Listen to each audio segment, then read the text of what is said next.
I read a lot of books. Not obsessively.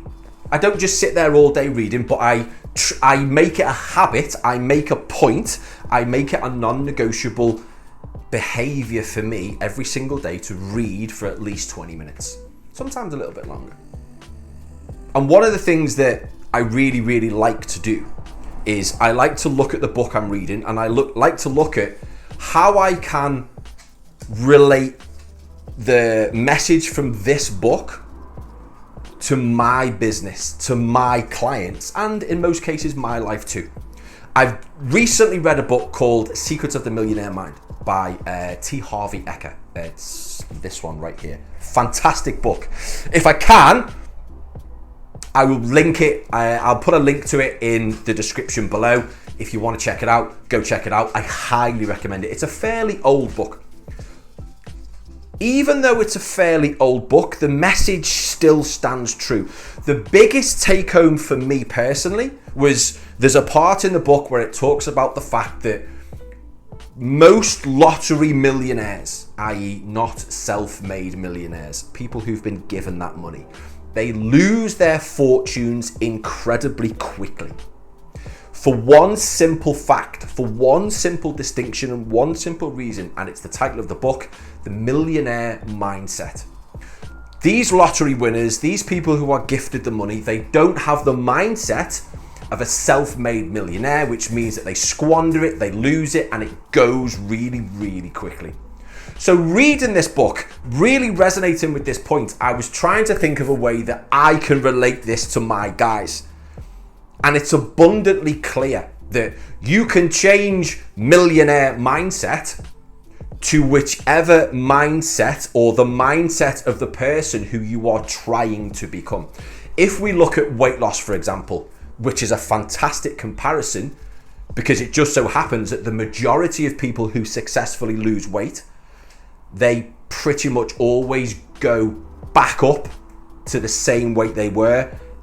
And in a lot of cases, they go that little bit heavier for the simple fact that they don't have the mindset of someone who is a health-seeking individual. Their thoughts, behaviors, beliefs, and actions are always going to be in line with someone who struggles to lose weight. The more that you think that you struggle to lose weight, even if you've successfully lost 20 to 30 to 40 to 50 pounds, you've still got that belief. Your subconscious is still telling you that you struggle to lose weight, and your behaviors will be in line with someone who is exactly that. You will fall off track. You will go back to your old behaviors as long as you keep using surface level solutions, as long as you keep relying on low investment from a financial point of view, an investment from a effort point of view, investment from a time point of view. As long as you keep using these surface level solutions, you are going to get surface level results. So yes, you can absolutely starve yourself on Herbalife. You can starve yourself on the Dukan diet. You can starve yourself on cabbage soup for 12 weeks. You will lose an absolute bunch of weight, but the behaviors, the mindset, the beliefs have not been addressed. And this just happens to be something which I am absolutely world class at addressing. Anyone who works with me, we strip things right back to the bare bones and we look at exactly why you are in the position that you are in now. We look at the thoughts, the behaviors, the beliefs of the person who you want to be, and then we slowly bring them in line so that you can have a long-term, sustainable, dramatic transformation. But none of this is possible if you continue to still have the mindset, the label, the identity of someone who struggles to lose weight. And even in that category, the mindset of someone who struggles to lose weight, we can look at kind of subcategories.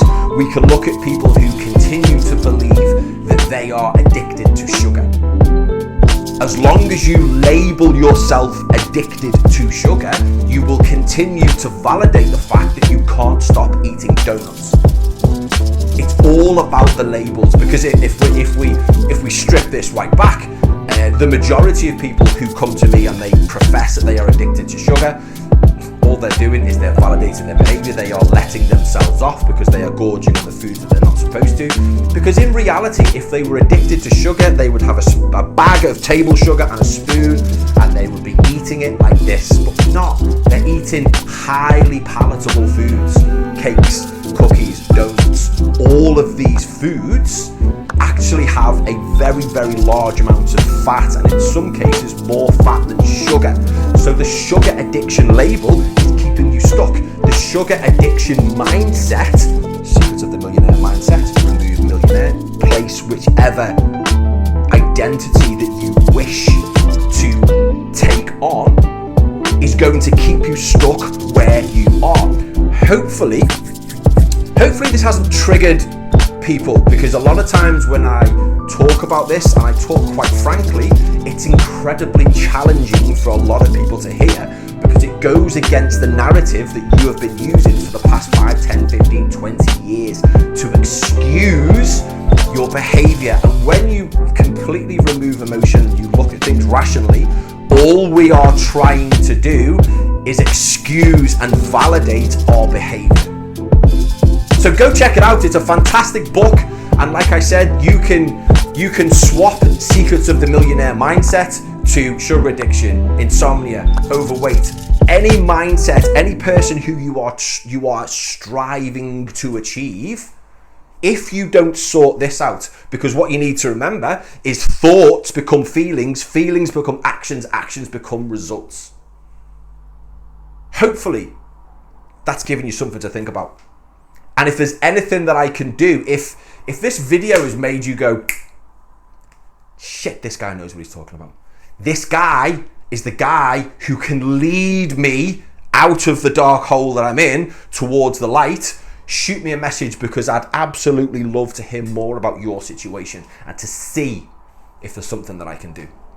Have a beautiful day.